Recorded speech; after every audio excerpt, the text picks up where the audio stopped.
अस्सलामुअलैकुम dear student, आज हम एलिमेंट्री कनाल का लास्ट और fifth part large intestine discuss करेंगे। Have look.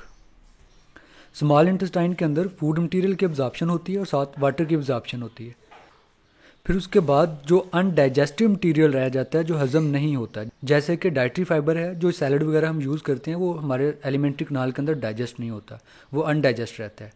अनडाइजेस्टेड मटेरियल और वाटर जो है स्मॉल इंटेस्टाइन से मूव कर जाता है लार्ज इंटेस्टाइन के अंदर थ्रू पेरिस्टालसिस। पेरिस्टालसिस जो हमने एसोफिगस के अंदर पढ़ा था, wave of contraction and relaxation of smooth muscle.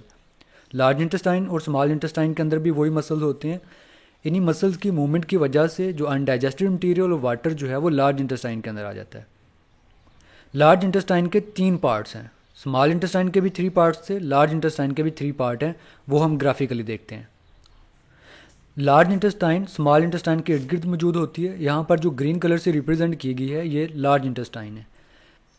Large intestine का ये फर्स्ट पोर्शन है सीकम, ये सिर्फ यहाँ से यहाँ तक होता है ये, और ये स्मॉल इंटेस्टाइन के साथ यहाँ पर इसने जंक्शन बनाया होता है। फिर उसके बाद कोलन शुरू हो जाती है। कोलन का ये वाला पार्ट जो ऊपर की तरफ जा रहा है, ये असेंडिंग कोलन कहलाता है, और जो ये बिल्कुल स्ट्रेट है, ये ट्रांसवर्स कोलन कहलाता है, और जो नीचे की तरफ आ रहा है, ये डिसेंडिंग कोलन कहलाता है, और यहाँ से यहाँ तक का जो पोर्शन है, ये सिग्माइड कोलन कहलाता है। लार्ज इंटेस्टाइन का जो लार्जेस्ट पार्ट है वो कोलन है। लार्ज इंटेस्टाइन का सबसे लास्ट का जो पार्ट है वो रेक्टम कहलाता है। ये छोटा सा पार्ट है जहाँ पर फीसिस जो है टेम्परेरीली स्टोर होते हैं। पहली हेडिंग देंगे आप लोग एक्सप्लेनेशन की, सेकंड हेडिंग देंगे आप पार्ट्स, उसके अंदर बताएंगे सीकम, ये पाउच लाइक स्ट्रक्चर होता है इसका, और थर्ड कोलन होता है, लार्जेस्ट पोर्शन होता है, और लास्ट का जो होता है वो रेक्टम होता है। फिर इसके बाद हेडिंग देंगे आप लोग फंक्शन की। लार्ज इंटेस्टाइन के अंदर मेनली जो काम होता है वो होता है absorption of more waters. Large intestine के अंदर ज़्यादातर वाटर जो है वो अब्जॉर्ब होता है। और फिर इसके बाद बाकी का जो है अनडाइजेस्टेड मटेरियल जो बचता है वो सोलिडिफाइड हो जाता है, सख्त हो जाता है, उसे हम क्या कहते हैं, फिर फीसिस कहते हैं।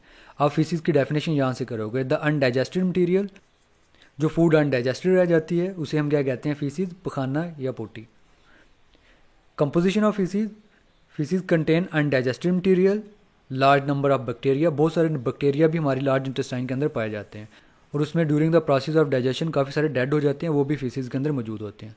इंटेस्टाइन के अंदर कुछ बेनिफिशियल बैक्टीरिया भी हैं जो विटामिन वगैरह बनाने में काम आते हैं, और फिर इस तरह कुछ पिगमेंट्स वगैरह जैसे कैरोटीनाइड्स वगैरह। Broken cells of alimentary canal, हमारी एलिमेंट्री कनाल के सेल लगातार टूटते रहते हैं और बनते रहते हैं। जो ओल्ड सेल होते हैं वो अलग हो जाते हैं वहाँ से, और फिर वो भी फीसिस में शामिल होते हैं। बाइल पिगमेंट्स होता है और वाटर होता है। ये कंपोजिशन है फीसिस की। आप डेफिनेशन यहाँ से द अनडाइजेस्टेड से लेकर वाटर तक करोगे।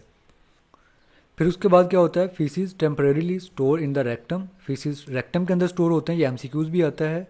During egestion faeces are expelled out through anus. Digestion का जो लास्ट का प्रोसेस है एजिशन, उस प्रोसेस के दौरान जो फीसिस होते हैं वो एनस के थ्रू बॉडी से बाहर आ जाते हैं। तो ये था लार्ज इंटेस्टाइन। इसमें मोस्टली एमसीक्यूज आते हैं। इसके कौन कौन से पार्ट हैं, फर्स्ट पार्ट, सेकंड और थर्ड, इसका फंक्शन क्या है, ये एमसीक्यूज में आता है, और फीसिस की डेफिनेशन आ जाती है। लार्ज इंटेस्टाइन से रिलेटेड एक डिजीज़ भी है, बड़ी कॉमन डिजीज़ है, वो हम डिस्कस करते हैं, वो है appendix. There is a small finger like appendix at the blind end of caecum. Caecum की एक साइड बंद होती है और उसके साथ एक फिंगर लाइक प्रोजेक्शन, उभरा हुआ हिस्सा होता है जिसे हम अपेंडिक्स कहते हैं। इसे हम ग्राफिकली देखते हैं। यहाँ पर देखें, ये फिंगर लाइक जो पोर्शन उभरा हुआ है यहाँ पर सीकम के साथ, इसे हम अपेंडिक्स कहते हैं। सम टाइम क्या होता है कि इसके अंदर बैक्टीरिया जमा हो जाते हैं, वहाँ पर वे इन्फेक्शन काज कर देते हैं, और उसकी वजह से यहाँ पर स्वेलिंग हो जाती है, इसका काफ़ी साइज़ बढ़ जाता है।